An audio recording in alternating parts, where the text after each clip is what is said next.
ये पुणे शहर है जहाँ हर वक्त हलचल चलती ही रहती है। इस शहर की खासियत है यहाँ के IT पार्क्स, जहाँ पर देश भर से लोग काम करने आते हैं। इन्हीं में एक थी अनु मद्रास की रहने वाली थी। 1 साल पहले अनु को पुणे में जॉब लगी और वो यहाँ शिफ्ट हो गई। यहाँ उसका अपना कोई नहीं था, वो एज ए पेइंग गेस्ट रहती थी। अनु ने ऑफिस में 1 साल में बहुत सी सहेलियां बना ली थीं। इन्हीं में से एक थी अर्चना। अनु यार, कल तुझे मेरे घर आना है। अचानक? आखिर क्या बात है?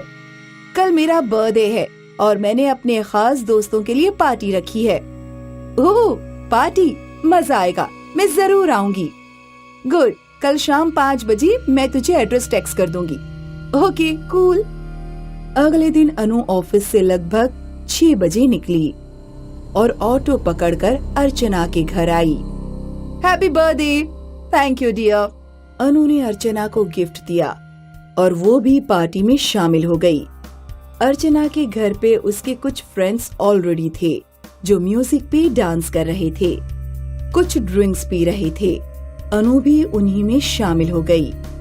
देखते देखते 10 बज गए और अनु का ध्यान घड़ी पर गया। यार, अब तो बहुत लेट हो गया।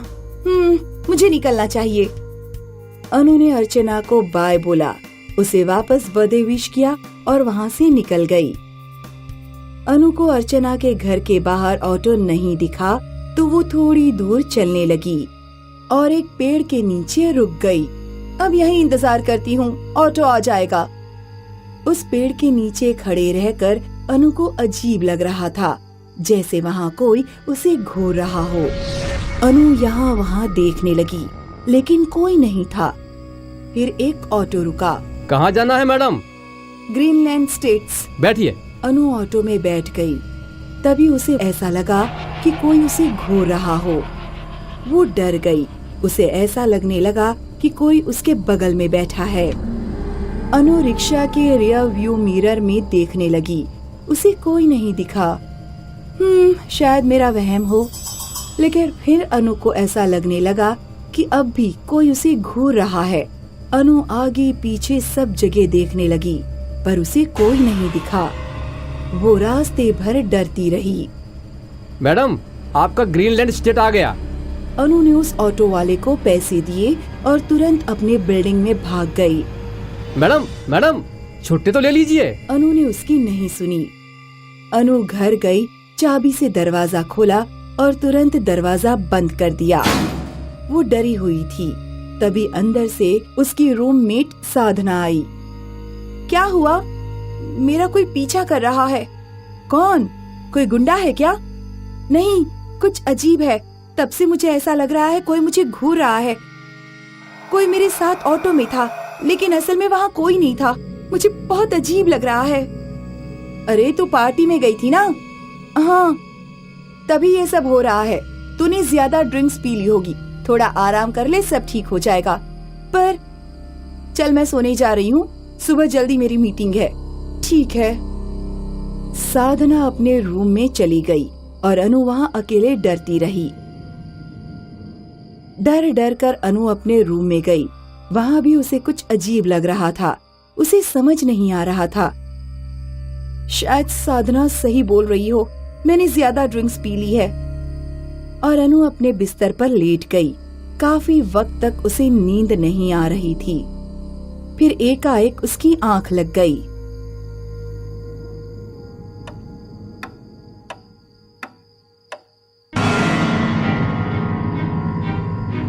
अनु ने रूम का दरवाजा खोला और वो बाहर चली गई। वो अंधेरे रोड पर अकेले चल रही थी। चलते चलते अनु उसी पेड़ के नीचे पहुंची और वहां बैठकर अनु जोर जोर से हंसने लगी।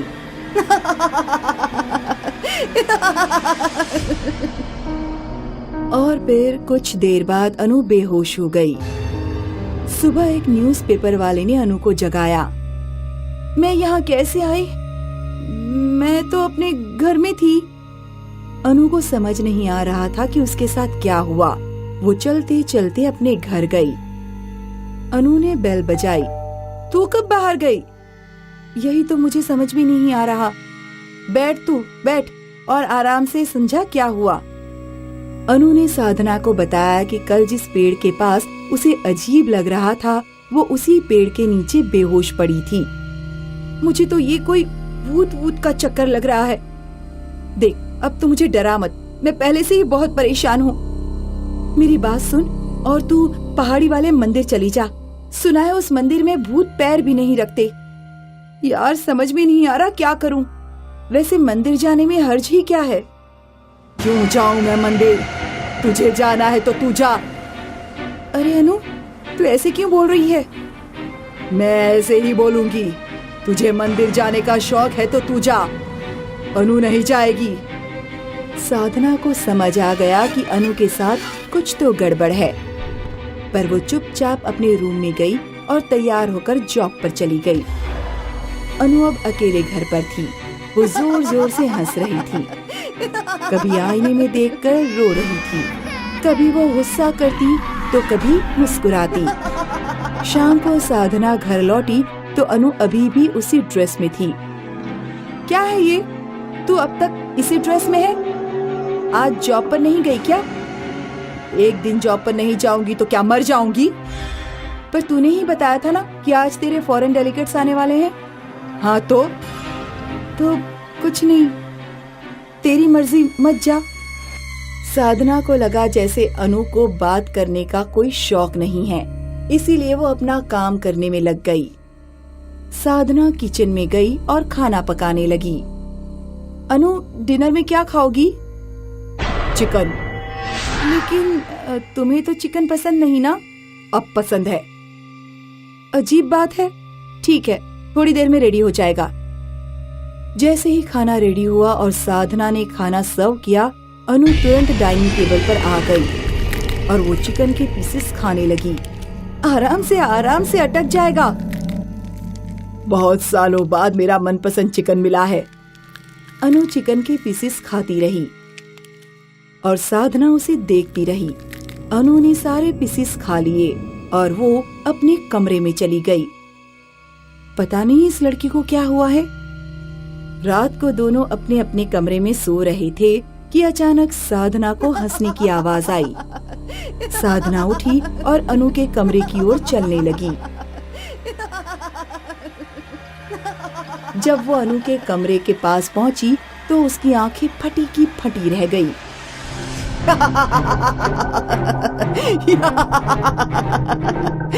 अनु जोर जोर से हंस रही थी और उसकी आंखें बार बार दाएं बाएं जा रही थी। अनु ने साधना को देखा और जोर से हंसने लगी। साधना डर गई और तुरंत दरवाजा बंद करके पूजा घर में चली गई। हे भगवान, मेरी जान बचा लो। जय हनुमान ज्ञान गुण सागर, जय कपीस तिहु लोग उजागर। और साधना हनुमान चालीसा जपने लगी। अगली सुबह तक साधना वहीं बैठी रही। सुबह होते ही साधना घर से बाहर निकली। वो सीधे पहाड़ी वाले मंदिर गई। यहाँ पहुंचकर साधना ने पंडित को अपनी समस्या बताई। अब आप ही बताइए, मैं क्या करूं? मेरी दोस्त को कैसे ठीक करूं? एक ही मार्ग है, उसे यहाँ लाना होगा, तभी मैं तुम्हारी कुछ मदद कर पाऊंगा। पर वो आत्मा उसे यहाँ आने नहीं देगी। हाँ, लेकिन इसका रास्ता है। किसी भी तरह अपनी दोस्त के हाथों में ये ताबीज बांध दो, तो उस आत्मा का तुम्हारी दोस्त पर काबू नहीं रहेगा और तुम उसे यहाँ ला पाओगी। मैं कोशिश करती हूँ। साधना ताबीज लेकर घर लौटी और ऐसे बर्ताव करने लगी कि कुछ हुआ ही नहीं।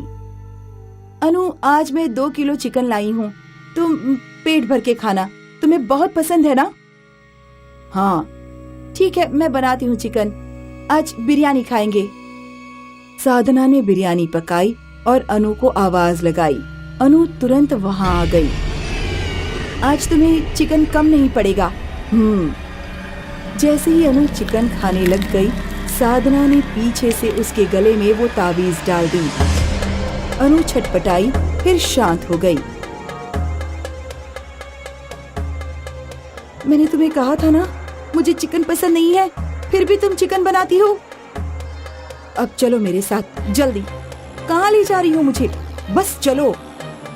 अनु साधना को पहाड़ी वाले मंदिर पर ले गई।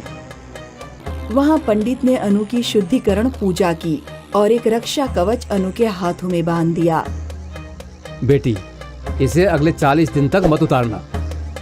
रास्ते में आते वक्त साधना ने उसे उसके साथ हुए हादसे के बारे में बताया। अनु ने साधना को गले लगाया और रोने लगी और अनु और साधना दोनों ये डरावना हादसा जिंदगी भर नहीं भूल पाएंगे।